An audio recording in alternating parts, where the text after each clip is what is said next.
anywhere. The orange light of the sunset seems to soften as it washes over the neighborhood, rows after rows of the same suburban houses.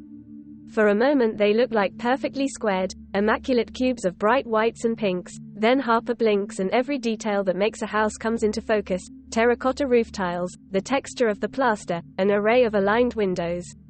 Right as they think there should be flowers poking from behind the glass, they spot some from the corner of their eye. Their best friend, Netta, is standing next to them, one foot on the hot concrete and one planted on the pedal of her bike. She tilts her head to the side as she strains to hear if her parents are calling for her, and Harper does the same. Their mother's making barbecue tonight and they would hate to miss the first batch of grilled sausages. Once they've made sure it's not dinner time yet, they turn to Netta. "Why are you on that thing anyway?" they ask. "I haven't seen you riding a bike ever since we were, 13? And you broke your arm trying that dumb stunt at the park." For a moment they could swear a shade of reproach passes over Netta's eyes, but it's gone as soon as they notice it, replaced by the cheeky grin Harper has spent their whole childhood committing to memory. "What?" Netta jokes, and the scar on her upper lip stretches as she smiles wider. "Can't a girl go for an evening ride if she so wishes?" "These babies." She wobbles a little, leaning sideways to slap her thigh right above the knee. "Ain't for show, Harp." That's when Harper notices she's put on the same neon green sneakers with the yellow stripes and the soles that light up she used to wear all the time when they were younger, to the point she'd reduced them to a consumed, muddy mess of their original splendor.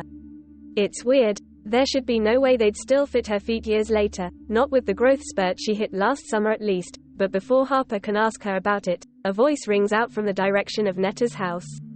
They both turn at the same time and, true enough, Netta's father is standing in the middle of the front yard with his arms crossed, drumming his fingers on his hairy forearms. A big, fluffy dog is lounging in the grass at his feet, unfazed by his owner's agitation, and he barely raises his white-peppered snout from the ground as Netta makes her way to the driveway in a few quick thrusts of her legs on the pedals. "Text you later," Harper calls out. Something about the words feels almost foreboding, like they should have kept him to themselves, but they can't quite figure out why's that. The elephant in the room is sitting on the tip of their tongue, laughing at the way their mind starts spinning when Netta doesn't respond immediately. "Sure," she says in the end, facing away from Harper and towards the open shutter door to her garage. The black seems to be blurring her at the seams. "I'll call you. Hash." At some point, it comes back to them. It's like dragging their head out of a sea of molasses, pulling and thrashing until it all comes trickling down their back in slow, fat rivulets and they can open their eyes again through the stickiness. At the same time though, when it finally does hit them, it's like a shock to their system. They turn to Netta, fighting against the wave of nausea even such a small motion gives them, and their feet come to a stop in a puff of dust as they stop lazily pushing themselves back and forth on the swing. Of course, Netta stops as well. "You're not real, are you?" Harper asks her. They keep their eyes on their boots, lest they see again that reproachful stare from before. To their surprise, Netta simply gives a low, soothing hum. "I mean, your memories of me are real, as well as the part of your brain that's making this." "You know that's not what I meant." The chains of the swing groan as Netta gets up. She's still wearing the same old sneakers, only this time Harper watches as they quickly grow caked in mud before their eyes. When they can't see the yellow stripes anymore, they raise their head. "This is all dream," they murmur. "I'm in a stupid sleep chamber on a spaceship hurtling across the galaxy right now." It wasn't a lie, though. Netta's voice is soft, and it's maddening to know it's not her speaking at all. "When I said I'd call you. We can still keep in touch. I'll just be." She trails off, uncomfortable, and Harper grinds their heels into the dirt. "You'll be older." Above them, the faux sky turns a deep blue. Concentric white lines bloom and ripple as equally faux stars give chase to their own tails in their endless cycles. It's like those cool long-exposure pictures Harper's mother showed them once, back when they and Netta had gone through a photography phase together. "That's why I'm in a sleep chamber," they say, almost petulant. "'Cause space travels long and by the time we get to our new place you'll be old and doing old people stuff and you'll have moved on already. You won't call me at all." Apparently their own subconscious doesn't have anything to say to that. Hash. One thing about dreaming, Harper's learnt in preparation for being stuck in a sleep chamber, is that your brain can't generate new faces from scratch. Every person populating their own personal landscape should be someone they've at least seen once, from their neighbors, to Netta, to their mother and siblings. The postman too, sometimes, and the kid who walks dogs in the summer for a few bucks. It's supposed to be familiar, more and more accurate with each passing day they spend smoothing out little hiccups and scavenging for details from their memories, which is what makes it much more jarring when they see her for the first time. Sitting on top of a brick wall is a person they're pretty sure they've never seen, at least not in their neighborhood. She seems like a kid their age, swinging her legs to the rhythm of whatever's blaring from her earphones, but the closer Harper gets to her, the more she starts to look like someone's abstract idea of what a person should look like. Hey! They call out to her, covering the little space left between them with hurried steps. They contemplate making the wall disappear, but quickly discards the idea as too mean-spirited when the person starts and nearly falls down on her own. Before they can even begin to ask what her deal is, she scrambles to put away her earphones and hops to the ground next to them, dusting imaginary dust from her skirt. "I'm so sorry," she says in a hurry. "I know this is a protocol violation, not to mention a breach of privacy, but I sensed an anomaly in your REM sleep and I worried." Harper grits their teeth against a flare of irritation. "Who the hell are you?" That seems to stop the person's rambling. She blinks in a somewhat exaggerated motion and Harper can't help but notice how long her eyelashes are, or how plump her lips look as she says, "I'm Lily, the AI in charge of monitoring our passengers' vitals as we journey. That includes ensuring the safety of your dreamscapes and its regulation, as authorized by Section A.046 of the contract your mother." "Oh. I'm boring you. Am I not?" At that Harper snaps back into attention. "Absolutely not. They only half lie. Is spying on me part of your job?" They watch with a sense of twisted curiosity as Lily shuffles in place, avoiding their stare like their baby brother whenever they catch him turning the walls of their home into an abstract art exhibit with his crayons. "As I said, I shouldn't really be here," she admits in the end, "but you were getting really agitated and it's easier to intervene on a nightmare from within than it is from the outside." The sleepy suburban scene around them remains motionless, the perfect idyllic picture for a very uninspired postcard. "This isn't a nightmare," Harper says. They try not to make it sound like a question. Lily merely blinks again. "Is it not? Hash." In the end Lily does ask them permission to stay, which Harper finds themselves granting with far less reluctance than they maybe should. She blends in the scenery as if she's always been there, silent and observing, unless Harper caves in and approaches her first. "That t-shirt is in really poor taste, you know," they tell her one day. She's lying on the grass of their front yard and she barely raises her head to acknowledge their presence.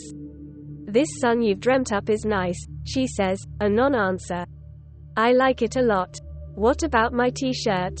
Seeing as she's showing no intention of getting up for them, Harper plops down next to her with a huff.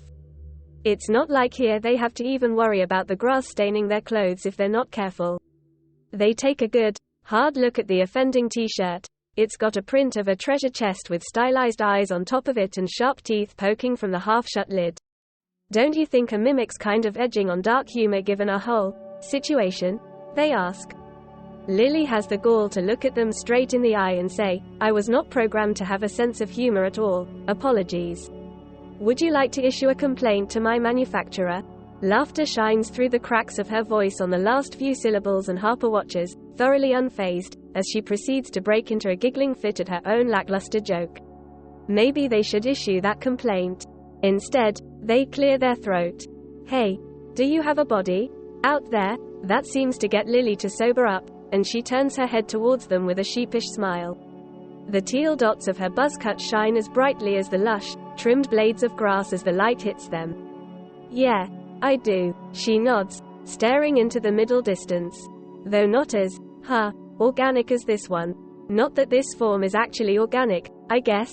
I just picked it, 'cause otherwise I would have stuck out like a sore thumb." "You still kinda did," Harper says before they can think better of it.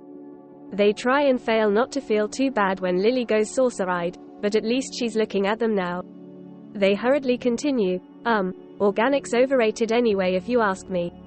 I would love not to have to deal with my skin breaking out, or having braces."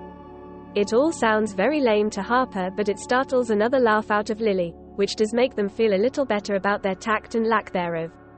This form of hers has dimples and they wonder if her corporeal body does as well. They hope so. It's a good look on her. When she's done laughing, a smattering of flower buds is peppering the ground around her. They weren't there before, and Harper's pretty sure they're not the one who willed them into existence, but for some reason the idea of Lily being able to alter this carefully recreated old home doesn't bother them much at all. I was really mad at my mom when she said we were moving to a different planet. Their voice draws Lily's attention back from the flowers to them fast enough to make them blush. I knew she had her reasons, but this. They gesture at the view in front of them. This has been my whole world ever since I can remember. And now I've lost it. Lily hums, pensive. She props herself up with her elbows and seems to take a moment to truly consider the space she's in for the first time. Wherever her eyes linger, the scenery changes ever so slightly. Bright splashes of color, unfamiliar shapes, plants Harper's never seen, not even in picture.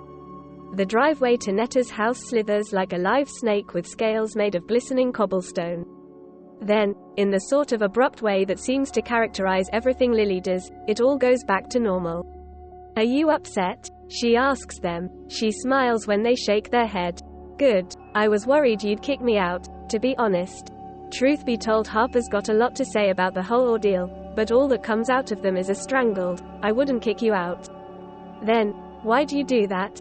The buds around Lily, the only thing that didn't revert back to Harper's own vision, start to stretch open. I think I was trying to be metaphoric. Like, I dunno, something about how your memories will always be part of you and that it's okay to move on. Look, I'm new to this job. This time it's Harper who bursts out laughing, hands clutching their sides as they kick their legs up. Their back hits the ground and their frohawk splays out under the weight of their head, brushing their nape. They gasp for breath, giggling all over again the moment they glance up at the consternation clear on Lily's face. You crashed my dream, started turning everything upside down, and it was all. You don't even know what you're doing. The consternation quickly turns to indignation. I so do. You don't. Okay. Maybe you do. A little. Still pretty hilarious. They both stay quiet for a while as Harper's laughter subsides, leaving them with a welcome soreness in their stomach. They sigh, willing the grass below them to become a plush, velvety pillow. You got anywhere you want to go? They ask, eyes closed. When Lily speaks, they can hear the thrill in her voice. Why? I thought you'd never ask.